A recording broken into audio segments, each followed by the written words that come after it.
Saya persilakan juru bicara fraksi Partai Kebangkitan Bangsa.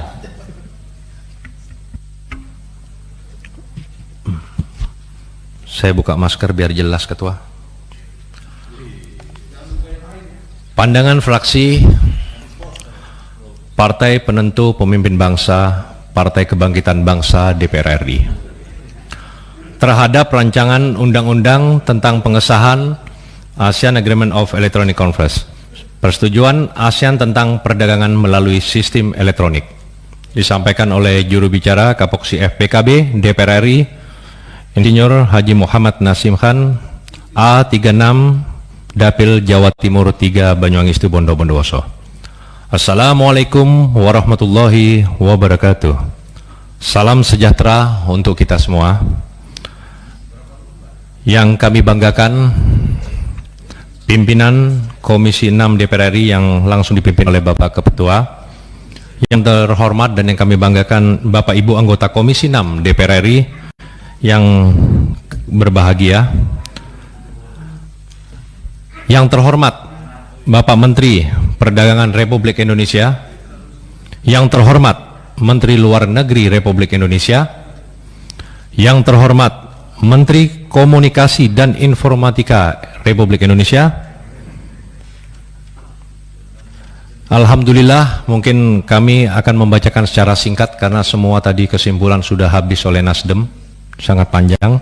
Jadi saya kira kesempatan berbahagia ini kami berharap puji syukur kehadirat Allah Subhanahu wa taala dan nikmat dan karunia-Nya kita bisa dapat hadir melaksanakan rapat kerja Komisi 6 DPR RI bersama Menteri Perdagangan, Menteri Luar Negeri, Menteri Hukum dan HAM, dan Menteri Komunikasi dan Informatika dalam menyampaikan pandangan fraksi terhadap rancangan undang-undang tentang pengesahan persetujuan ASEAN tentang perdagangan melalui sistem elektronik.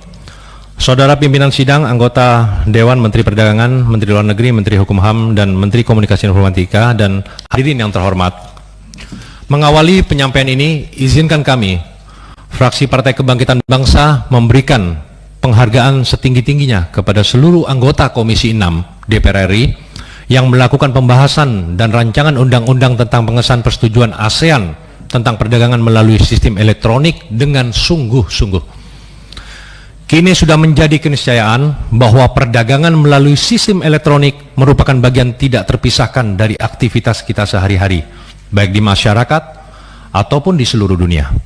Dengan sistem tersebut, kita bisa menjalankan kegiatan jual beli secara mudah dan menghemat waktu serta biaya. Untuk mendukung hal tersebut, peraturan perundang-undangan yang menopang kemajuan perdagangan dengan sistem elektronik, terutama dengan negara-negara mitra dagang Indonesia, khususnya di kawasan ASEAN, harus segera diberlakukan. Persetujuan dibuat sebagai langkah nyata perjanjian perdagangan agar lebih kuat, kokoh, dan mendukung terciptanya peningkatan kesejahteraan masyarakat Indonesia yang kita cintai ini. Saudara pimpinan sidang, anggota Dewan, Menteri Perdagangan, Menteri Luar Negeri, Menteri Hukum dan HAM, Menteri Komunikasi dan Informatika, serta hadirin yang terhormat.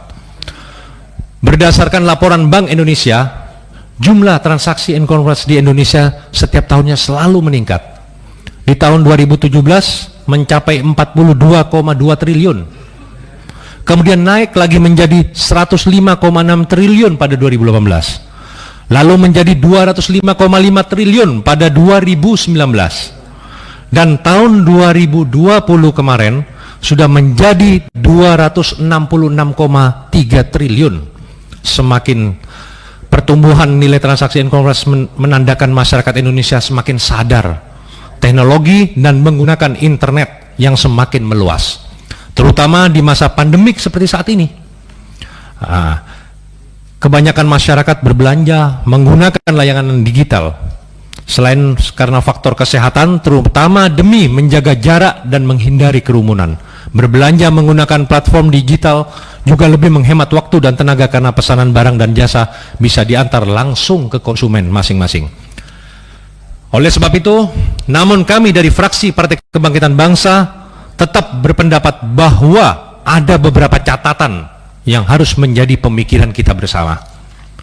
Yang pertama, pemerintah perlu memperkuat dan memastikan bahwa ekosistem digital Indonesia dapat menghasilkan kompetisi yang sehat antara perusahaan untuk menciptakan keuntungan.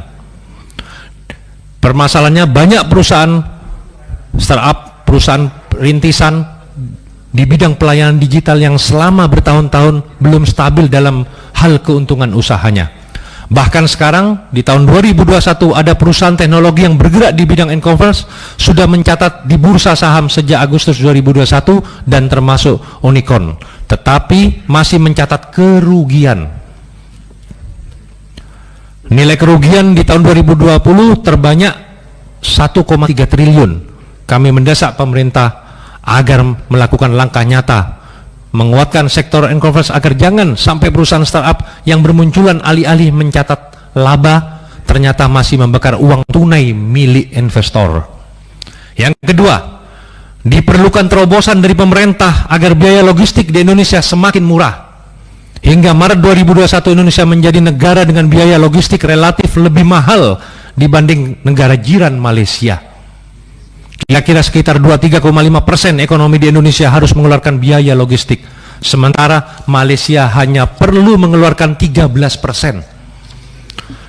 Dari sisi ini kita pastikan bahwa Indonesia sudah kalah jika diminta persaingan dengan negara tetangga.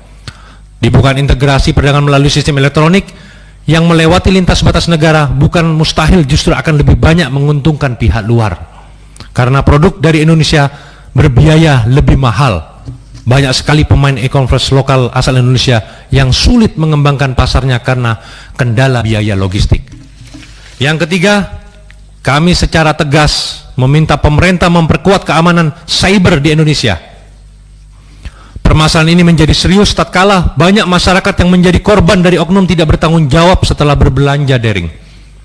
Hingga Juni 2021, Indonesia berada di urutan kelima di antara negara-negara ASEAN dengan kesiapan dan perlindungan aset digital. Menurut National Cyber Security Index, sedangkan dalam skala global, Indonesia berada di urutan ke-77 dengan skor indeks 38,96. Maka kami mendesak dilakukan penguatan terus-menerus agar masyarakat kita semakin terlindungi dan aman. Kasus bocornya data nasabah bank misalnya, bahkan sampai diperjualbelikan secara online, adalah bukti lemah-lemahnya sistem yang kita miliki sehingga perlu penguatan. Apalagi sekarang juga banyak yang dilakukan di mal-mal dengan memfoto COVID dan lain-lain, itu yang kita khawatirkan. Yang keempat, kami meminta kepada pemerintah agar lebih aktif mendorong UMKM agar memasarkan produk melalui e-commerce karena potensinya yang besar. Dibuka integrasi perdagangan melalui sistem elektronik di ASEAN harus membawa dampak positif. Dibuktikan dengan hasil nyata bahwa UMKM dapat naik kelas. Saat ini berdasarkan data di Kementerian Koperasi, ada lebih dari 65 juta unit UMKM yang tersebar di Indonesia dari Sabang sampai Merauke, dari Pulau Miangas hingga Pulau Rote. Ternyata hingga kuartal 2021 jumlah UMKM yang sudah memasuki ekosistem digital baru 4,8 juta unit usaha. Sangat jauh. Kami menghendaki agar terus diperlakukan pembinaan sehingga peluang terbukanya pasar lebih luas ini dapat dimanfaatkan oleh secara maksimal. Saudara pimpinan sidang, anggota Dewan, Menteri Perdagangan, Menteri Luar Negeri, Menteri Hukum dan HAM, Menteri Komunikasi dan Informatika, serta hadirin yang terhormat. Demikian pandangan fraksi PKB terhadap rancangan undang-undang tentang pengesahan persetujuan ASEAN tentang perdagangan melalui sistem elektronik.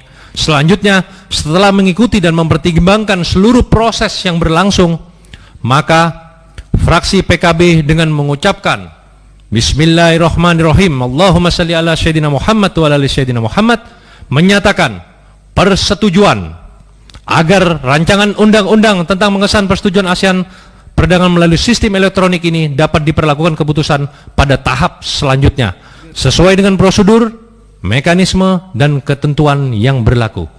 Atas perhatian saudara pimpinan dan para anggota, maka fraksi Kebangkitan Bangsa DPR RI mengucapkan banyak terima kasih, mohon maaf atas segala kekhilafan dan kesalahan. Semoga Allah Subhanahu wa taala senantiasa memberikan petunjuknya untuk semua kita, amin. Wallahul muwaffiq ila aqwamit thoriq.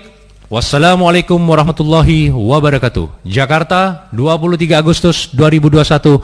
Pimpinan fraksi Partai Kebangkitan Bangsa DPR RI Haji Cucun Syamsura Rizal, SAG MAP Ketua, Dr. Andes Fathan Sekretaris. Terima kasih.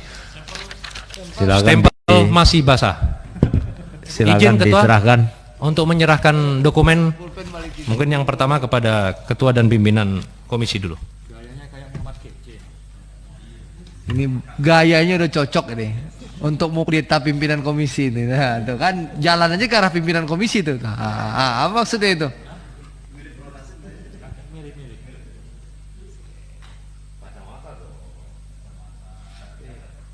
Kepimpinan komisi dulu dia. Takut kualat deh.